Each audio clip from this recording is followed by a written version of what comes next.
అందరికీ నమస్కారం. ఎండుపు గింజలు, చిల్ల గింజలు అని పిలుస్తారు. ఇంగ్లీష్లో క్లీనింగ్ నట్ అంటారు. స్ట్రిక్నాస్ పొటాటోరం దీని లాటిన్ నేమ్.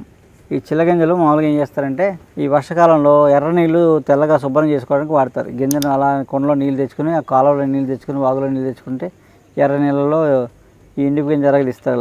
అరగలిస్తే అలా ఇరిగిపోయి మట్టి అంతా కిందకి వెళ్ళిపోయి తెల్ల నీళ్ళు పైకి వచ్చేస్తాయి. అందులో ఉన్న మనకు అక్కర్లేనివన్నీ వెళ్ళిపోతాయి అన్నమాట. దాంట్లో ఉండాల్సిన మినరల్స్ అనేవి ఉంచుతాయి. అది గొప్పతనం. ఈ విశేషం ఏంటంటే మన ఆరో ఫిల్టర్లో ఏం చేస్తుంది, ఉన్నవన్నీ పీకేస్తుంది, లేని కలిపేస్తుంది. కలిపేసి ఒక విషయం తయారు చేసేస్తుంది మనకి మంచినీళ్ళు పోతాం.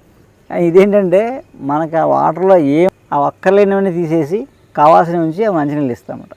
అలా మనం ఈ ఎండిపో దాంతో మనం వాటర్ శుభ్రం చేసుకున్న నాళ్ళు మనకి ఏ జబ్బులు లేవు, ఏ మోషన్స్ డయేరియాలు ఏమీ లేవు, ఏ ఇన్ఫెక్షన్ లేవు. అలాంటిది మనం ఈ ఫిల్టర్లు వచ్చాక మొత్తం అంతా నిర్వీర్యం అయిపోయింది. ఇమ్యూనిటీ పోయింది, అన్నీ పోయాయి. అసలు నీళ్ళే మనకి శక్తి, నీళ్ళే ఇమ్యూనిటీకి ఫస్ట్ మంచినీరు, అమృతం నీరు.